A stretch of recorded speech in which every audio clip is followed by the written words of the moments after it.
زه ډاکټر نوید خپلواک یم.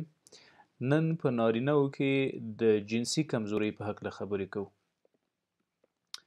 ED یا اریکټایل ډسفنکشن یا په نارینه‌وو کې جنسي کمزوري کله او څنګه منځته راځي او څنګه یې اسانه معالجه ممکنه ده. اریکټایل ډسفنکشن ډي هم ډسفنکشن یا په نارینه‌وو کې جنسي کمزوري. څنګه دا وضعیت تعریفولی شو؟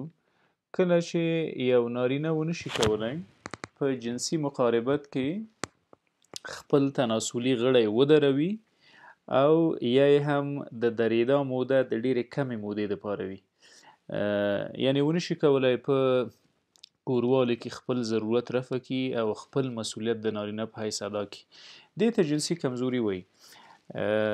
کله چې اریکشن یا په تناسلي غړي کې حرکات کم شول او یا دغه حرکات کافي نه ول د جنسي اړیکې د برقرارۍ لپاره، دا اریکټایل ډسفنکشن یا په نعوظ کې اختلال یا په نارینه‌وو کې جنسي کمزورۍ ته وایي. اریکټایل ډسفنکشن څو مهم علتونه لري چې په هغو خبرې کوو. مخکې له دې چې په اریکټایل ډسفنکشن یا په نارینه‌وو کې د جنسي کمزورۍ په علتونو باندې وغږیږو، راځئ یو ځل یې د یوروجنټل سټرکچر ته هم سر ورښکاره کړو. دا حالب یا یوریټر ده، کوم چې له ګردې یا له پښتورګو فلټر شوي مایعات د تشو میتیازو په نامه را استوي مثانې ته. دا مثانه ده یا یورینري بلډر. دغه ارګانونه ټول په یو ډول په جنسي کمزورۍ کې دخیل دي. د عفونتونو د وجې جنسي کمزوري منځته راځي. په دغو ارګانونو کې د وظایفو په اختلال کې کولی شي جنسي کمزوري منځته راشي. ځکه خو یې معرفي یو څه اړینه ده. دا زموږ ټسټیکل یا بیضه یا خوسیه یا هګۍ ده. ټسټیکل دوه بیضې یا ټسټیکله موجود وي په نارینه کې، ښي او چپ. دا ایپیډایډیمس ده. ایپیډایډیمس یو کوچنی اناټومیک سټرکچر ده چې په خوسیه کې کوچني ټیوبونه دي، سیمینیفیروس ټیبیولز ورته وایي. په دغه سیمینیفیروس ټیبیولز کې سپرم جوړیږي، سپرم یا مني. دغه مني بالاخره حرکت کوي له خوسیو یا له بیضو نه د ایپیډایډیمس په واسطه راټولیږي او په دې پایپ کې ننوځي. دې ته واس ډکټس وایي، واس ډکټس.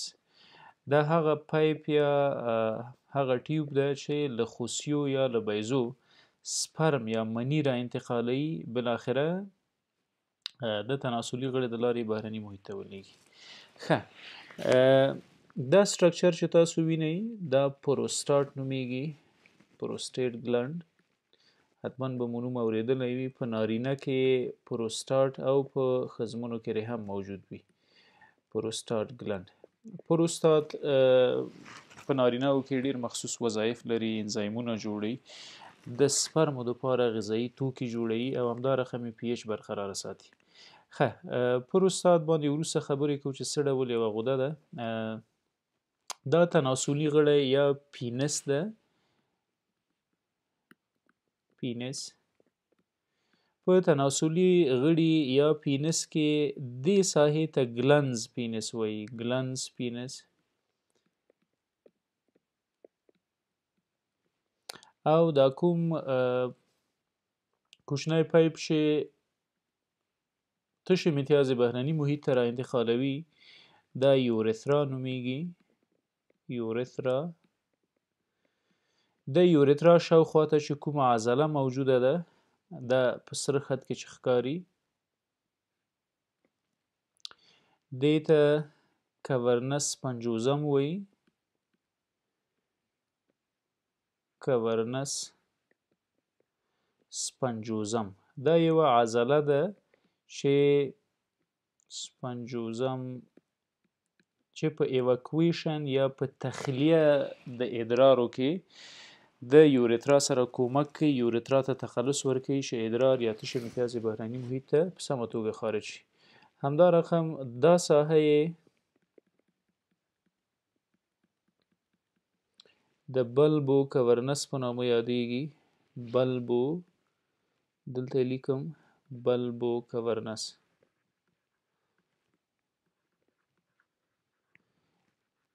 په پینس یا په تناسلي غړي کې تر ټولو مهمه عضله بلبو کورنس ده. یعنی که موږ کټ سیکشن وګورو د پینس، یوه پکې په دا ډول عضله ده، بله عضله په دا ډول پرته ده پکې، دا هم زموږ کورنس 50 مثل ده چې په ده کې یورترا موجوده ده. یعنی دا یوه عضله ده، دا بله عضله ده، او دا هم هغه پایپ ده چې یورترا چې تشې میتیازې را انتقالوي.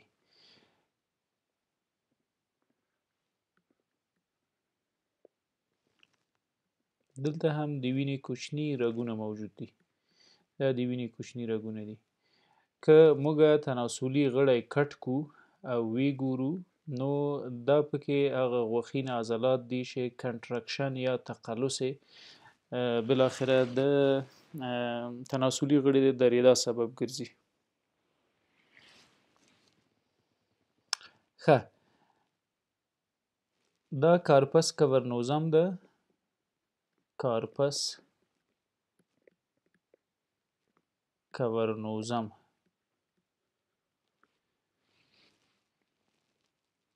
کارپس کورنوزم هغه عضله ده چې تقلص یا حرکت د تناسلي غړي د درېدو سبب ګرځي او بالاخره د ایرکشن منځته راتګ د همدې عضلې په واسطه کیږي.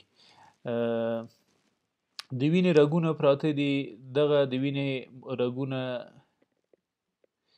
هم اکسیجنیټډ بلډ، هم پاکه وینه تناسلي غړي ته راوړي او هم ناپاکه وینه د تناسلي غړي نه بیرته انتقالي پورټل سیستم ته تصفیه شي. ښه، کله په یو نارینه کې جنسي کمزوري ممکن ده چې منځته راشي. ښه، د جنسي کمزورۍ دپاره علتونه لومړی په دوو برخو ویشو. یعنې یو نارینه په دوو حالاتو کې ممکن ده چې د جنسي کمزورۍ سره مخ شي. اریکټایل ډسفنکشن یا ای ډیپ، اساسي علت یا ایټیالوژي که واخلو او بحث پې وکړو، یو پکې اورګانیک کازز دي. اورګانیک کازز څه معنی؟ زموږ په بدن کې باید یوه نقیصه موجود وي، یو تکلیف موجود وي چې د هغې د وجې اریکټایل ډسفنکشن یا جنسي تعاملات کمزوري شي. معنا څه؟ یا مریض شکر لري، یا عصبي تکلیف لري، یا د اعصابو رګونو ته صدمه رسېدلې، یا د زړه تکلیف لري، یا د وینې د رګونو تکلیف لري، یا د وینې په جریان کې تکلیف لري. خلاصه په اورګان کې په داخل د وجود کې یوه ستونزه شته ده چې نتیجه یې مساوي کیږي د اریکټایل ډسفنکشن سره. دا یو غټ علت ده د جنسي کمزورۍ. دویم اساسي علت د جنسي کمزورۍ چې هغه زموږ په ټولنه کې متاسفانه زښت زیات لیدل کیږي، سایکولوژیکل کازز دي. سایکولوژیکل کازز یعنی په داخل د وجود کې هیڅ تکلیف نه موجود، ولې مریض جنسي کمزوري لري. قهر، غوسه، تشویش، اندېښنې، اضطراب، ډار، وسواس، دا ټول بالاخره که موجود وي او په ورځني ژوند کې هره ورځ دوام وکړي، د وخت په تېرېدو بالاخره د اریکټایل ډسفنکشن یا د جنسي کمزورۍ سبب ګرځي. ښه، راځو د جنسي کمزورۍ په اورګانیک کاز باندې غږیږو. اورګانیک علتونه. ښه، یو تر ټولو مهمه اورګانیک علت د جنسي کمزورۍ دپاره د هارمونونو یا انډوکراین ډیزیزز دي. د هارمون کمبود، د هارمون لوړوالی په وجود کې. دا ډیر زر یو نارینه د جنسي کمزورۍ سره مخ کوي. په انډوکراین سیستم کې، انډوکراین یا د غدواتو د مطالعې سیستم ده. انډوکراین کازز ګورئ، که چیرې د پانکریاس په غده کې د انسولین میټابولیزم، د انسولین تولید په غیر نورمال شکل ونشي، شکر منځته راځي او د شکر په نتیجه کې جنسي کمزوري حتمي ده. دا یو غټ علت ده د انډوکراین د کازز یا هغه علتونه چې په انډوکراین سیستم کې موجود دي. ډایبیټیز ملایټس یا شکر. همدا رقم په انډوکراین کې انډروجنز په نامه هارمونونه دي، جنسي هارمونونه چې کموالی او زیاتوالی مستقیما د جنسي کمزورۍ سبب ګرځي. په اندروجن کې تر ټولو مهمه اندروجن چې هغه د نارینه هارمون په نامه هم مشهوره ده ټسټاستیرون یا جنسي هارمون ده. دغه هارمونونه که چیرې په وجود کې د هر ملحوظ پر اساس کمیږي یا په غیر نورمال ډول زیاتیږي دا د جنسي کمزورۍ په نارینه‌و کې د جنسي کمزورۍ سبب ګرځي. د دې ترڅنګ د تایراید هارمون که چیرې د تایراید هارمون زیات تولید شي هایپر تایرایډیزم منځته راځي، که کم تولید شي هایپو تایرایډیزم منځته راځي. په دواړو حالاتو کې جنسي کمزوري په نارینه‌و کې منځته راځي. په ارګانیک کازونو کې د دې ترڅنګ چې انډوکراین سیستم ډیر دخیل دی په جنسي کمزورۍ کې، دویم سیستم کارډیوواسکولر سیستم ده. په کارډیوواسکولر سیستم کې څه وي؟ سمپلی یو واسکولایټس یا د رګونو التهاب، هغه رګونه چې وینه شریانونه وریدونه چې وینه انتقالوي او له وجوده له زړه پینس تناسلي آلې ته راوړي او له تناسلي غړي بیرته زړه ته وړي. که چیرې دغه رګونه التهاب وکړي، عفونت وکړي، بالاخره د وینې په جریان کې تکلیف جوړوي، تناسلي غړي ته خواړه نه راځي او بالاخره د وخت په تیریدو د کمزورۍ د جنسي کمزورۍ سبب ګرځي. د واسکولایټس ترڅنګ همدا رقم د زړه ناروغي دي چې د هغې لپاره ناروغ دوامداره درمل خوري. درمل او ناروغي دواړه کولی شي د جنسي کمزورۍ سبب وګرځي. د دې ترڅنګ نیورولوژیکل کازز دي. نیورولوژیکل کازز په نیورولوژیکل کازز یا هغه علتونه چې عصبي سیستم مرتبط کوي د جنسي کمزورۍ سره. ګورې ډي مایلینیشن ډیسارډر دا فرضاً یو عصبي رګ ده، د دغه رګ په سر باندې یو بل شیټ ده د مایلن شیټ په نامه یادیږي. مایلن شیټ کله د ډي مایلینیټینګ ډیسارډرز په نامه تکلیفونه موجود دي چې په هغه کې زموږ دفاعي سیستم راځي او په دې مایلن شیټ چې عصبي رګونه یې پوښلي دي او د عصبي رګونو د استقامت او د تقویې سبب ګرځي. دفاعي سیستم په دغو مایلن شیټونو باندې حمله کوي او دغه عصبي رګونه بیا نشي کولی په سمه توګه انګیزې انتقال کړي. نو نیورولوژیکل کازو کې علتونو کې همدا رقم سټروک ده، یعنی مریض سکته کړې ده، عصبي سکته کې بالاخره تناسلي غړي ته په سمه توګه وینه نه رارسیږي، کلاټ موجود ده، یا هم د سکتو د وجې د بدن ځینو برخو ته وینه په ټپه ولاړه ده. دا کولی شي په ډیره چټکۍ سره د جنسي کمزورۍ علت وګرځي او جنسي کمزوري بالاخره منځته راولي. د نیورولوژیکل علتونو ترڅنګ د زړه ناروغان که چیرې د زړه لپاره دوامداره دوا خوري، عملیاتونه یې کړي دي، دوی بالاخره د وخت په تیریدو کولی شي د جنسي کمزورۍ سره مخامخ شي. د وینې لوړ فشار HTN کولی شي د جنسي کمزورۍ سبب وګرځي. همدا رقم تناسلي غړي ته ډیره کمه د وینې جریان یا ډیکریز بلډ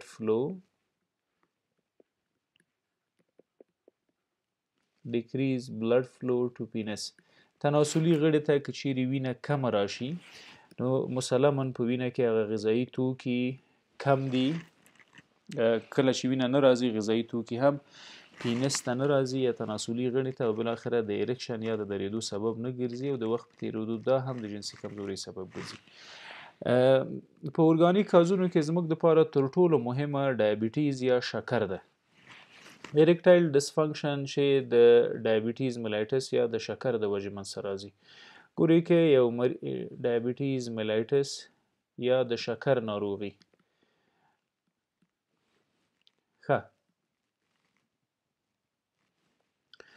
په ډایبیټیز ملایټس کې یا په شکر کې درې ډوله کامپلیکیشن یا عوارض په یو انسان کې منځته راځي که چیرې د خپل شکر کنټرول نه کړي. لومړی په عصبي حجراتو کې منځته راځي چې هغه ته ډایبیټیک نیوراپیتي وایي. ډایبیټیک نیوراپیتي یا د اعصابو د رګونو تکلیف معمولا دغه په لاندې ساحو کې منځته راځي، د بدن په لرو ساحو کې لکه په پښو کې، په پنجه، د پښو په پنجه کې، نو ځکه ورته پریفرل نیوراپیتي هم وایي. پریفرل نیوراپیتي څه کېږي په شکر کې که چیرې شکر کنټرول نه وي شوګر لیول کنټرول نه وي ګلوکوز بالاخره نرف شیټ یا د عصبي رګونو یو شیټ دی چې د مایلن شیټ په نامه یادیږي یا د اګزون شیټ په نامه هم یادیږي دا ډمیج کوي ضربه او آسیب او زیان ورسیږي کله چې زیانمن شو نشي کولای چې له محیط نه اعصابو ته او له اعصابو محیط ته انګیزې انتقال کړي بالاخره په عدم کنټرول کې د ارګان واقع کیږي او د وخت په تیریدو د اعصابو او د ارګان ترمنځ بیګانګي منځته راځي په نیوروپاتي کې په هغه انسانان چې په شکر مبتلا دي په هغو کې د جنسي کمزوري تر ټولو غټ علت ډایبټیک نیوروپاتي ده همدا رقم شکر د دې ترڅنګ چې نیوروپاتي منځته راولي نفراپاتیز هم منځته راولي نفراپاتیز یا د ګردو تکلیف ګوري ګردې هم تناسلي غړي سره مرتبط ارګان ده دغه حالبونه دي یا یوریټر دا یوه ګرده دا هم بله ګرده دقسې دغه حالبونه له ګردو راوتي دي او مثانې ته تشې امتیاز او نور فلټر شوي مواد را انتقالي د شکر د وجې په راولاړ تکلیف کې نه یوازې عصبي رګونه بلکې ګردې هم متضرره کیږي په نفراپاتي کې څه کیږي که چیرې CKD یا کرونیک کډنی ډیزیز منځته راشي کرونیک کډنی ډیزیز په دې کې به لومړی د اریتروپایټوسس پروسه سرته نه رسیږي اریتروپایټوسس څه ته وایي د وینې جوړېدلو ته وایي زموږ سره کرویات دي چې د اریتروپایټوسس په نامه په یو پروسه کې جوړیږي په هغه کې د کډنی یا د ګردې مهمه ونډه ده که چیرې ګردې د شکر د وجې په تکلیف مبتلا شول وینه په سمه توګه نه جوړیږي که په سمه توګه د وینې جوړښت ونه شو نو مریض ورو ورو بالاخره له انیمیا یا له کمخونۍ سره مخ کیږي دغه کمخوني مستقیما د جنسي کمزوري سبب ګرځیدلی شي ځکه وینه په ټوله کې کمه ده تناسلي غړي ته هم جریان کم ده په دې جریان کې غذایي توکي کم دي مسلما تناسلي غړي ته وینه نه را رسیږي او دا د جنسي کمزوري سبب ګرځي راځو بل مهمه علت په غیر ارګانیک کازونو کې سایکولوژیکل یا روحي سایکولوژیکل یا هغه روحي علتونه رواني علتونه چې د جنسي کمزوري سبب ګرځي زموږ په ټولنه کې زښ زیات لیدل کیږي دا ډول جنسي کمزوري یو خو خواله دا ده چې دا ریورسیبل دي یعنی دایمي نه دي د حالاتو په تبدیلیدو سره دا ډول جنسي کمزوري بیرته ریورس کیږي پرته له دې چې مریض کومه دوا وخوري یا کوم ډاکټر ته مراجعه وکړي کله منځته راځي ګورئ په ډیپریشن یا په رواني ناروغیو کې انګزایټي یو ډول رواني ناروغي ده چې ډار فوبیا مریض سره موجوده وي همدا رقم ځینې ناروغان OCD ابسسیو کمپلسیو ډیسارډر لري یعنی دوی وسواس لري بار بار لاسونه مینځي با کرکې کوي همدا رقم قهر غوسه سټرس دا ټول سره یوځای کیږي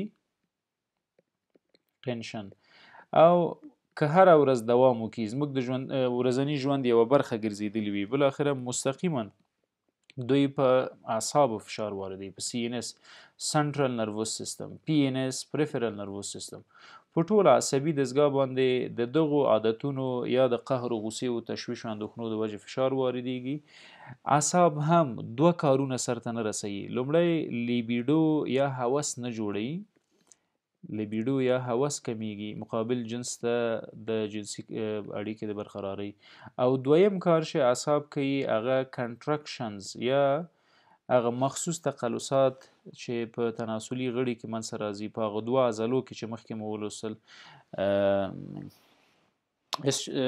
دوه عضلې چې پینس یې جوړ کړی ده او د هغو د کنټرکشن یا د تقلصاتو په واسطه باندې بالاخره اریکشن یا تناسلي غړی دریږي او په جنسي مقاربت کې خپله ونډه سرته رسوي. نو کله چې دغه عادتونو په واسطه قهر، غوسه، تشویش، اندېښنې، اضطراب چې بدبختانه زموږ په ټولنه کې زښت زیات لیدل کېږي، دا په عصبي سیستم فشار واردوي. عصبي سیستم د هوس په جوړېدو کې تنبلي کوي او همدارقم هغه مخصوص تخلصات یا کنټرکشن چې په پینایل یا پینس کې منځته راځي هغه هم نه کېږي. نو دغسې رواني ستونزه هم کولی شي د جنسي کمزورۍ سبب وګرځي.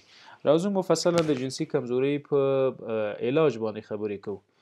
د جنسي کمزورۍ تر ټولو ښه معالجه ټریټمنټ یا ښه معالجه د جنسي کمزورۍ هغه د علت معالجه ده. علت څه معنا؟ که چیرې جنسي کمزورۍ د شکر د وجې منځته راغلی باید خپل شکر کنټرول وساتو. که چیرې د جیګ فشار د وجې جنسي کمزوري لرو باید خپل فشار کنټرول وساتو. همدارقم که عصبي ناروغۍ لرو، د زړه ناروغۍ لرو، هغه کومې ناروغۍ چې د تکلیف د دوام سبب ګرځي له هغو نه هغه داخل باید کنټرول وساتو. همدارقم فاسفودایسترز په نامه فرموله د دواګانو ده چې هغه د سلډنافیل او ټاډلافیل په نامه پیدا کیږي. سلډنافیل یا ټاډلافیل یا مشهوره نوم یې وایګرا ده، تجارتي نوم.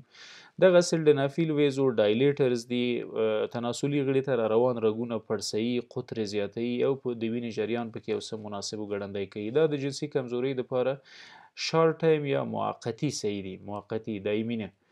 یعنې که موږ په جنسي کمزورۍ مبتلا یو او غواړو جنسي اړیکه د خپلې مېرمنې سره یا خپلې منکوحې سره برقراره کړو، نو د لنډې مودې دپاره یعنې سلډنافیل 45 دقیقې مخکې له جنسي مقاربته باید وخوړل شي. یو څه د سردرد سبب ګرځي، باید یو پراسامول هم ورسره وخورئ. د اوږدې مودې دپاره باید علت برطرف کړو او فیزیوتراپي وکړو. پینایل فیزیوتراپي یا د دې دپاره مخصوص ورزشونه موجود دي. دغه فیزیوتراپي کې مثلا د کیګل په نامه یو فیزیوتراپي ده، کیګل اکسرسایز ورته وایي. تاسو کولی شئ یوټیوب انټرنیټ کې وګورئ، ترې استفاده وکړئ.